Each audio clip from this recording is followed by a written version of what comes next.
So this is a GTX 1070.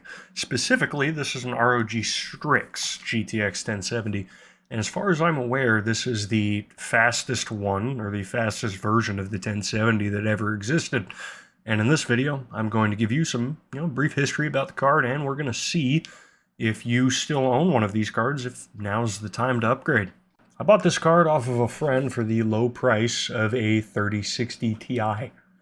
Bad trade, I know, but it was for a friend, and the GTX 1070 launched in June of 2016. I purchased my GTX 1070 in February of 2017. It was the EVGA for the Win model.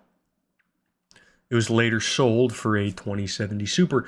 This GTX 1070, however, was purchased in December of 2016 by my friend, and it was his faithful gaming companion until recently. All GTX 1070s had 1920 CUDA cores, 8 gigs of GDDR5 at 8 gigahertz. They were all 2-slot or 3-slot cards. Actually, I can't remember any 3-slot cards, but I think I've heard of a few. They all required a single 8-pin power connector, and that's all where the similarities end. The ROG Strix had a boost clock of 1860 megahertz, while the Founders Edition card had a boost clock of 1680. So this card is roughly 200 megahertz faster. This is also the second generation of video card from NVIDIA to, on a hardware level that is, support DirectX 12. With the GTX 7, 7 generation, like the 780, 750, all them, you can get software support for DirectX 12, but not at the hardware level. So I think this being the second generation of card that supported DirectX 12, you can get software support for DirectX 12 Ultimate, but not hardware support for it like the RTX cards can get. Now, and since this particular card has never been properly cleaned or repasted, and it's, roughly 6 years old, I figured I would give it a good clean and a good repaste. It was fairly simple, by today's standards when you've got 100 different screws just to take off a freaking cooler. But, it was fairly simple, and thankfully I didn't really see any dust or damage to the card. Just threw on some, Cryonaut on there, and it was pretty good. So how does this card perform? The question you all want to see answered. Well, to find out, I put this card on my test bench with a i3-12100F. It's got 16 gigs of DDR4 at 3200 megahertz, as well as an 850 watt gold rated power supply. I only ran 3 games this time around: Battlefield 5, Doom Eternal, and Ready or Not. Battlefield 5 and Doom Eternal are just popular games that a lot of people are benchmarking, so it'll be easier to compare this 1070 across multiple people running, benchmarks.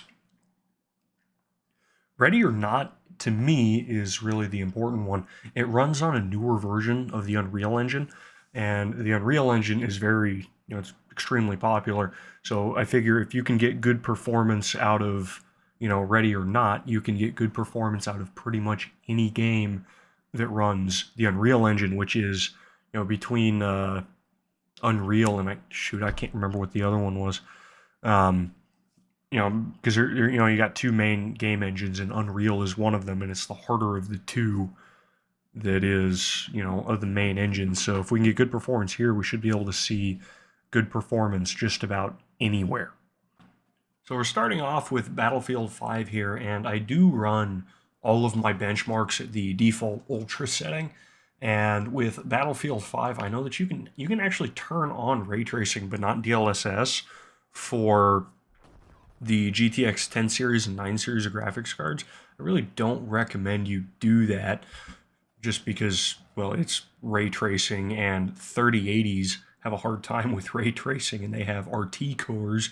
GTX 1070 doesn't have RT cores. They'll just tank your performance.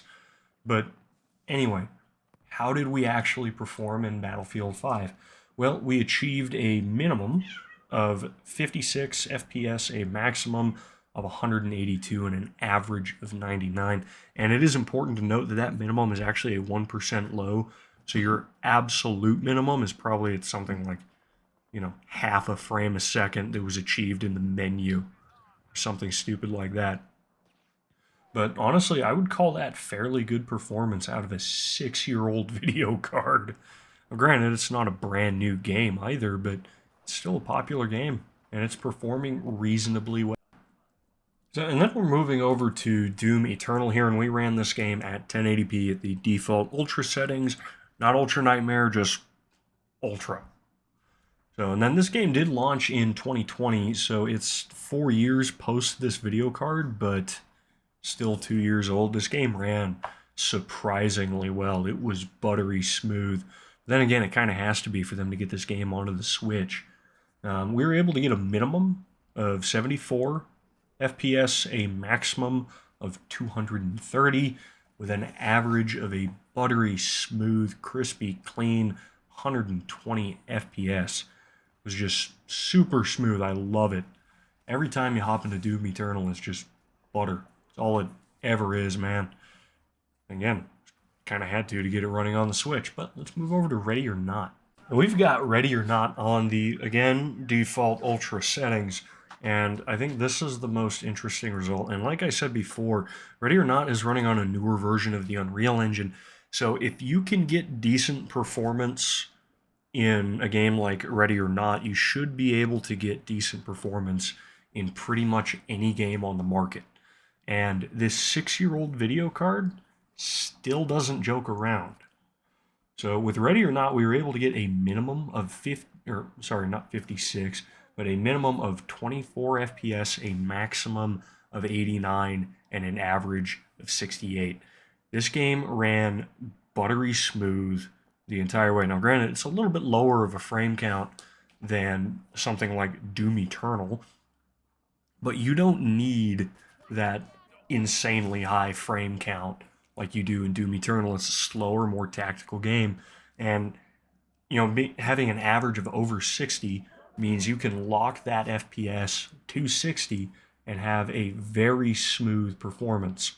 And I think for a lot of people, who are thinking about upgrading right now, you probably have a 1080p display, especially if you still have a 1070.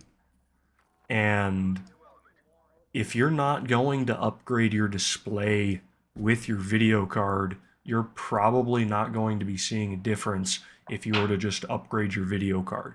Because I think a lot of people still have 1080p 60 hertz displays. And if we're still running every game at ultra settings on those displays, you're not going to notice a difference throwing a 3080 in there.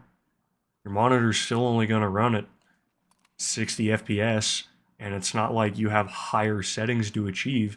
It's just, it's going to be the same experience with a higher power draw, unless you upgrade the display to go with the monitor. But anyway, that's just my thoughts on it.